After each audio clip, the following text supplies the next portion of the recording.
হচ্ছে আমার ভার্সন আর এটার ভার্সন সেম, ঠিক আছে? এই যে 24.4 এখানে কি আপডেট নিছে কিনা জানি না, গুড আপডেট। সেটা হলো দেখেন, যেটা আমরা চাইল্ড করার কথা বলতেছি সেটা চাইল্ড না, প্রথম অবজেক্ট ছাড়া বাকি সবগুলোকে ও বি হিসেবে কাউন্ট করতেছে। বুঝতে পারছেন? আমরা এখানে দেখতেছি কি কি লেখা, এ সাবজেক্ট বি। সো এ কোনটা, বি কোনটা?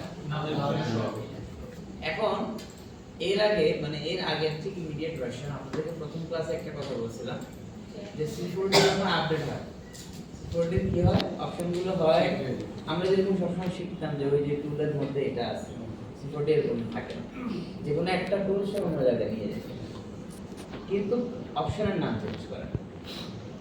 এটার এই আপডেটটা মজা, সেটা হলো চাইল্ড করতে হবে না, ও যেটা করতেছে এর পরে সবকিছুকে বি হিসেবে কাউন্ট করতেছে।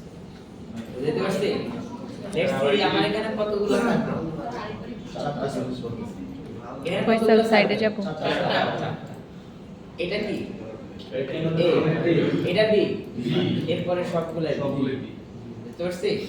চাইল্ড দরকার নাই, সো এখানে অন করি, কাটছে।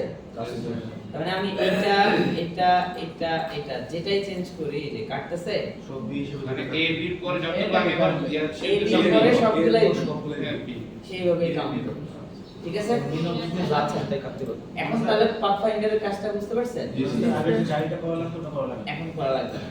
এটা ভালো ফিচার, এটা দরকার ছিল, যেহেতু এই সেম সিস্টেম অন্য সব সফটওয়্যারে এরকম, অন্য সফটওয়্যারগুলোতে এখন 3D সফটওয়্যারে আমরা একটা শেপ নিলাম, পরের সবগুলোকে সে বি হিসেবে কাউন্ট করে। C4D তে সেটা চাইল্ড করা লাগতো, তো এখন আর লাগছে না, এটা ভালো।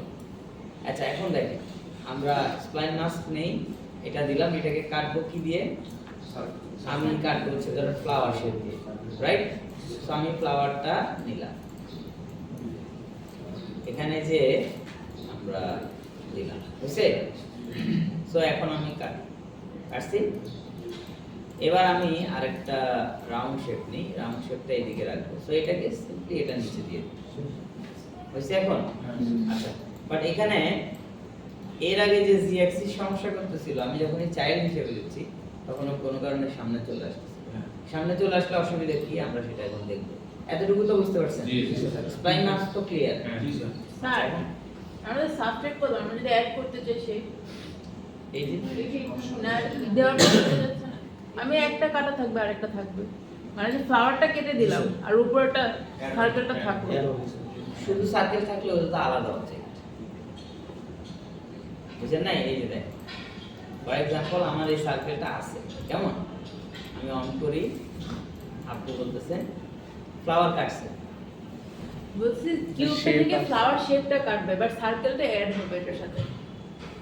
মানে আমরা যে অনেক সময় নতুন করে পাথফাইন্ডারতে অ্যাড করি না, মার্জ করি না, সে ও আচ্ছা আচ্ছা, দাঁড়ান আমি এইখানে আসি। এখন এবার এটাও অ্যাড হবে, রাইট? সেটা তখন কি করতে হবে, এই স্প্লাইন মাস্কের এখানে আরেকটা স্প্লাইন মাস্ক নিতে হবে, এটার ভিতরে এটাকে দেন, এটা হচ্ছে এ অবজেক্ট, এটা হলো বি অবজেক্ট, বুঝতে পারছেন? মানে স্প্লাইন মাস্কের ভিতরে আরেকটা স্প্লাইন, ক্লিয়ার? আচ্ছা, তো এখন আমরা এটা কাটি। এবার আমরা বুঝি যে এগুলো করার পর আমি এটাকে শেপ কিভাবে বানাবো, রেন্ডারেবল কেমনে করব, একটাকে দেখছি না? আমি হচ্ছে আবার নিচ্ছি, আবার বুঝে একটা স্টার নিচ্ছি, তো স্টারকে এইভাবে এইভাবে করে একটু কাটি, একটু ছোট করি, ওকে? স্প্লাইন মাস্ক দুইটাকে আমি দিলাম, দিছি, এন্ড আমি হচ্ছে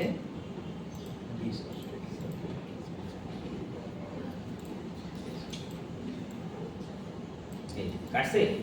তো এখন এটাকে আমি শেপ কেমনে বানাবো, এবার স্প্লাইন মাস্কটাকে আমাকে কি করতে হবে, বুঝতে পারছি? আচ্ছা, তার মানে হচ্ছে এই যে দুটো শেপ আছে, এই দুটো শেপ কিন্তু আমি সবসময় চেঞ্জ করতে পারবো, এখন অ্যানিমেশন করতে পারবো না। কিরকম? লেটস সে একটা স্টার ছিল, সেই স্টারটাকে কেউ একজন খেয়ে ফেললো, আপনি গল্প বলতেছেন, খাইতেছে, পোকা খেয়ে ফেলছে স্টারকে, সম্ভব না? জি তাহলে এই অ্যানিমেশন কেমনে করব, এই সার্কেল যেটা আছে এখানে, এই যে সার্কেল, এই সার্কেলের মধ্যে আমরা অ্যানিমেশন, রাইট? বুঝতে পারছি? Position animation. তাহলে স্টারটা আস্তে রিজলভ হয়ে যাবে। পসিবল না? এখানে বললেন যে কোনটা এক্সিকিউট করা যায় না কোনটা? না, এখানে সব অ্যানিমেশন করা যাবে। আমি বলছি যে কোন কোন অপশন অ্যানিমেশন করা যায়, সেটা হচ্ছে যতগুলো অবজেক্টের পাশে এরকম বাটন আছে এগুলো সব কিছু অ্যানিমেশন করা পসিবল। বুঝতে পারছি? আচ্ছা, লেটস সি। এখন আমরা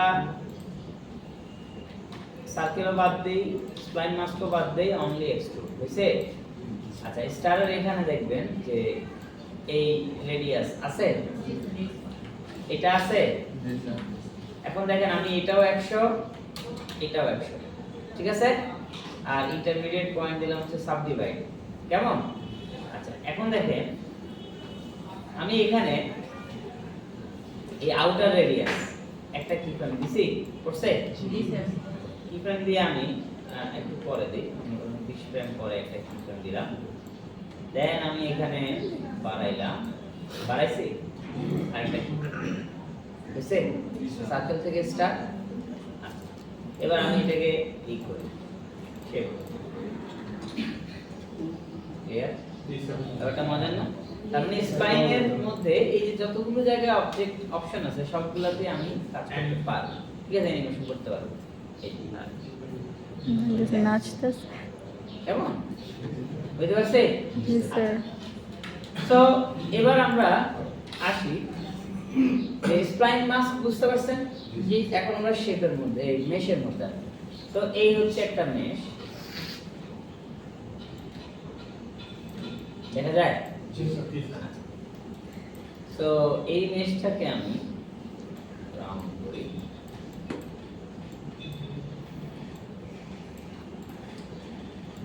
এখন এইটার মধ্যে আমি এটাকে সুন্দর করে ডিজাইন করে কাটতে চাই, ডিজাইন করে কাটতে চাই।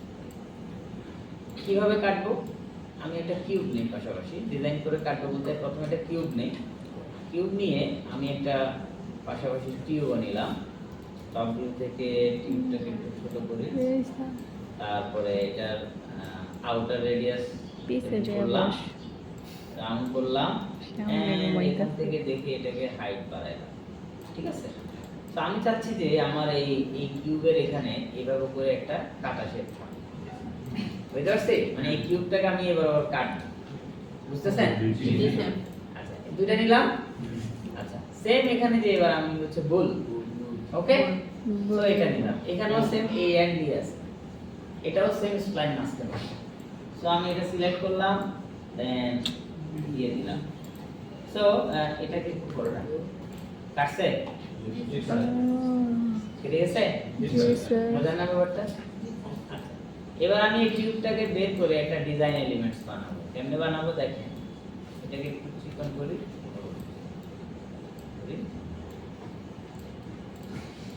বুঝছে? বুঝতে পারছেন? জি স্যার। তাহলে আমরা এটা খুব সহজে করতে পারছি না? জি স্যার।